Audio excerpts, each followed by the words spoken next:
Hello everyone, welcome back to my channel. तो आज के इस वीडियो में हम पढ़ेंगे poem in the bazaars of Hyderabad. तो इसकी जो पोएट है वो है सरोजनी नायडू। तो आगे बढ़ने से पहले अगर आपने अभी तक मेरे चैनल को सब्सक्राइब नहीं किया है तो प्लीज मेरे चैनल को सब्सक्राइब कर दीजिए, बेल आइकन को हिट कर दीजिए और अगर वीडियो अच्छी लगे तो प्लीज इसे लाइक और शेयर भी जरूर कर दीजिएगा। एंड प्लीज वीडियो को पूरा एंड तक देखिए ताकि पोएम आपको अच्छी तरह से समझ में आ जाए। तो चलिए वीडियो को स्टार्ट करते हैं।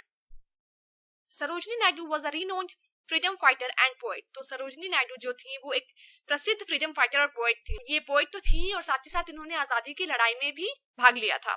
Also known as the nightingale of India, और इन्हें नाइटिंगेल ऑफ इंडिया के नाम से भी जाना जाता है। She wrote many books and poems. इन्होंने बहुत सारी किताबें लिखी हैं, बहुत सारे पोएम्स लिखे हैं। In this poem, she describes the beauty of our traditional Indian बाजार और मार्केट। तो इस पोएम में उन्होंने इंडिया के जो ट्रेडिशनल बाजार होते हैं और जो मार्केट होते हैं उनकी क्या ब्यूटी होती है, उनकी जो खूबसूरती होती है उसको डिस्क्राइब किया है। The description is a treat for all the five senses: the colorful sights, the sound of music, the fragrance of flowers and incense, and the feel, colors and taste of Indian food and fruits। तो इस poem में जो description है, जो उन्होंने describe किया है, वो पूरे फाइव सेंसेस के लिए एक ट्रीट है, एक दावत और एक पार्टी की तरह है। फाइव सेंसेस जो होते हैं हमारे, like sight, hearing, touch, smell, taste. Poem का जो डिस्क्रिप्शन है वो पूरे के पूरे फाइव सेंसेस के लिए एक ट्रीट की तरह है, क्योंकि जब वो बाजार में जाती हैं तो उन्हें रंग बिरंगी चीजें दिखती हैं, उन्हें म्यूजिक का साउंड सुनाई देता है, फ्लावर्स की जो सुगंध है उनकी स्मेल उन्हें आती है, incense and the feel, colours and taste of Indian food and fruits. और इंडियन फूड एंड फ्रूट्स के जो कलर्स होते हैं और जो टेस्ट होते हैं वो भी उन बाजारों में अवेलेबल होते हैं। तो चलिए पोएम को स्टार्ट करते हैं। What do you sell, O ye merchants? Richly your wares are displayed, turbans of crimson and silver, tunics of purple brocade, mirrors with panels of amber, daggers with handles of jade। Wares means goods, सामान। Crimson means गहरा लाल रंग जो होता है उसे crimson कहते हैं। And brocade, brocade जो है वो एक जरी का फैब्रिक होता है, उसे ब्रोकेड कहते हैं। एम्बर, एम्बर मींस अ पेल और ब्राउनिश येलो सब्सटेंस। पेल और ब्राउनिश येलो कलर का जो सब्सटेंस होता है उसे एम्बर कहते हैं। And Z, Z is an ornamental green rock. एक हरा पत्थर होता है जिसका इस्तेमाल ऑर्नामेंट्स बनाने में किया जाता है, उसे जेड कहते हैं। तो जब सरोजनी नायडू जी बाजार में जाती हैं तो वो क्या देखती हैं कि वहां पर बहुत सारी चीजें बिक रही हैं। तो वो सबसे पहले एक मर्चेंट के पास जाती हैं। मर्चेंट मींस व्यापारी। एंड यहाँ पे जो ओ ये वर्ड यूज किया गया है वो तुम के लिए यूज किया गया है। तो वो क्या पूछती हैं, व्हाट डू यू सेल ओ ये मर्चेंट्स। वो व्यापारियों के पास जाती हैं और पूछती हैं कि तुम क्या बेचते हो। Richly your wares are displayed, और वो कहती है कि तुम्हारा जो सामान है वो काफी अच्छी तरह से डिस्प्लेड है। मींस जब हम लोग शॉप पे जाते हैं तो हम लोग देखते हैं कि जो सामान वो शॉपकीपर बेच रहे हैं उन सामानों को वो काफी अच्छे से सजा कर रखते हैं, सो दैट जो भी कस्टमर उनकी शॉप में आए वो उन सामानों को अच्छे से देख लें और देखने के बाद वो चूज करके जो भी उन्हें पसंद आए वो उनको परचेज कर ले। तो उसी तरह से वो पूछती है कि तुम्हारा जो सामान है जो तुम बेच रहे हो वो काफी अच्छी तरह से डिस्प्लेड है, काफी अच्छी तरह से सजा कर रखे हुए हैं। और वो पूछती है कि तुम क्या बेच रहे हो। वो मर्चेंट्स रिप्लाई करते हैं कि turbans of crimson and silver. वो लोग क्रिम्सन और सिल्वर कलर के टर्बन्स मींस पगड़ी बेच रहे हैं। ट्यूनिक्स ऑफ पर्पल ब्रोकेड, और पर्पल ब्रोकेड के ट्यूनिक्स बेच रहे हैं। ब्रोकेड तो एक जरी का फैब्रिक होता है, तो वो कहते हैं कि वो पर्पल ब्रोकेड के ट्यूनिक्स बेच रहे हैं। ट्यूनिक्स एक तरह का ड्रेस होता है जो कि फीमेल्स पहनती हैं। Mirrors with panels of amber, और वो साथ ही कहते हैं कि इसके साथ साथ वो लोग मिरर्स भी बेच रहे हैं जिसके पैनल्स एम्बर के हैं, मतलब जिनका जो बाउंड्री है, मिरर का जो किनारा है वो एम्बर से बना हुआ है। Daggers with handles of Z, और साथ ही वो डैगर्स भी बेच रहे हैं, मींस चाकू भी बेच रहे हैं, खंजर जिसके हैंडल्स जो हैं वो जेड के बने हुए हैं। मींस वो ग्रीन रॉक जिससे कि ऑर्नामेंट्स बनाए जाते हैं उसका जो हैंडल है, वो डैगर का जो हैंडल है वो उस ग्रीन रॉक का बना हुआ है। What do you weigh, O ye vendors? Saffron and lentils and rice. What do you grind, O ye maidens? Sandalwood, henna and spice. What do you call, O ye peddlers? Chessmen and ivory dice. Vendors भी विक्रेताओं को कहते हैं, जो कि सामान बेचते हैं उन्हें वेंडर्स कहते हैं। उसके बाद सरोजनी नायडू जी जो है वो दूसरे वेंडर्स के पास जाती हैं और उनसे पूछती हैं कि तुम क्या वे कर रहे हो, मीन्स तुम क्या वजन कर रहे हो, क्या तोल रहे हो।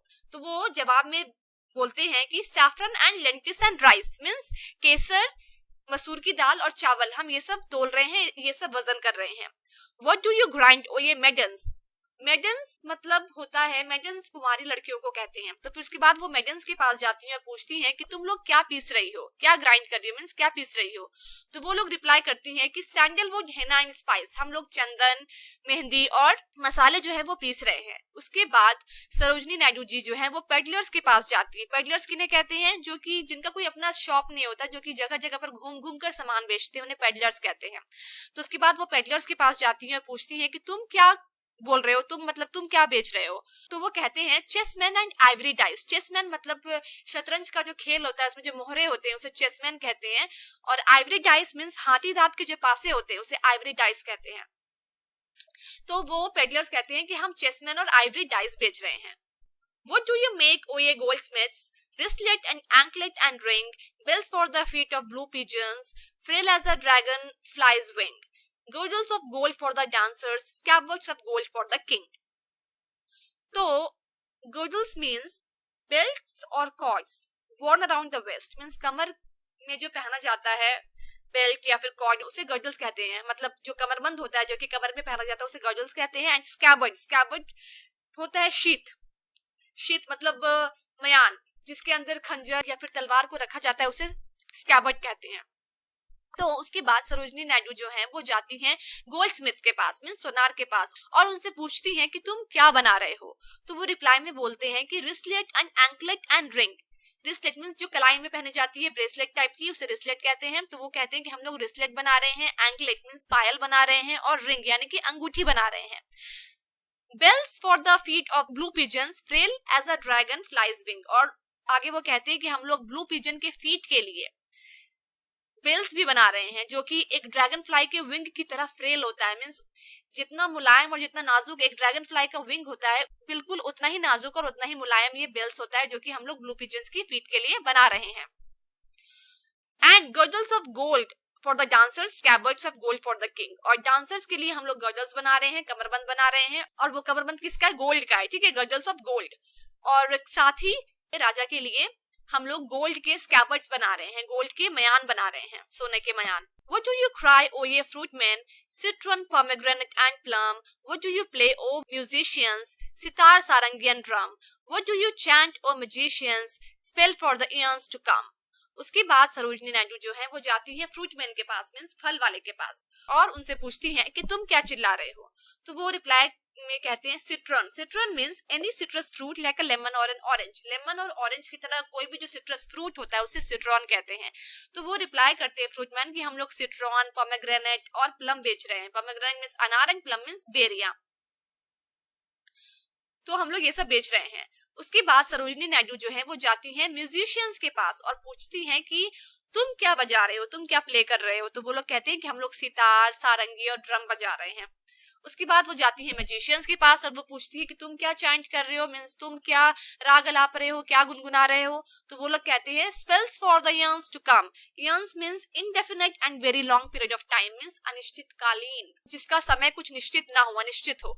तो वो मैजिशियंस जो है वो कहते हैं कि हम लोग कुछ मंत्र पढ़ रहे हैं जिसका असर आने वाले कई सालों तक रहेगा। What do you weave, O ye flower girls, with tassels of azure and red, crowns for the brow of a bridegroom, chaplets to garland his bed, sheets of white blossoms new gathered, to perfume the sleep of the dead. उसके बाद सरोजनी नायडू जाती हैं flower girls के पास और पूछती हैं कि तुम लोग क्या बुन रही हो। वीव मींस बुनाई करना। पूछती हैं तुम लोग क्या बुन रही हो। With tassels of azure and red. azure means blue like the cloudless sky. जब आसमान में बादल नहीं होते हैं तो उस वक्त आसमान का जो ब्लू कलर होता है, बिल्कुल उसी ब्लू कलर को अज्योर कहते हैं। तो वो पूछती है उन फ्लावर गर्ल्स से कि तुम लोग इस अज्योर और रेड कलर के टैसल्स से, मींस गुच्छे से, क्या बुनाई कर रही हो। तो वो लोग कहती हैं crowns for the bro of a bridegroom, means दूल्हे के माथे पर जो सेहरा होता है वो सेहरा हम लोग बना रहे हैं फूल से। और chaplets to garland his bed. Chaplets means garland to be worn on the head. सर पे जो मालाएं पहनी जाती है उसे चैपलेट्स कहते हैं। और कहती हैं कि साथ ही हम लोग उसके बेड के लिए मालाएं भी बना रहे हैं। Sheets of white blossom new gathered to perfume the sleep of the dead. और इसके साथ साथ ये तो बना ही रहे हैं, इसके साथ साथ वो लोग व्हाइट फूलों की चादर भी बना रही हैं उन लोगों के लिए जिनकी मृत्यु हो गई है, जो मर चुके हैं। So that's all. होप आपको पोएम अच्छी तरह से समझ में आ गई होगी। अगर आपको अभी भी कुछ डाउट्स है then go through the video one more time. और अगर वीडियो अच्छी लगी हो तो please like, share, comment, subscribe and hit the bell icon. We'll meet in our next video very soon. Till then, bye.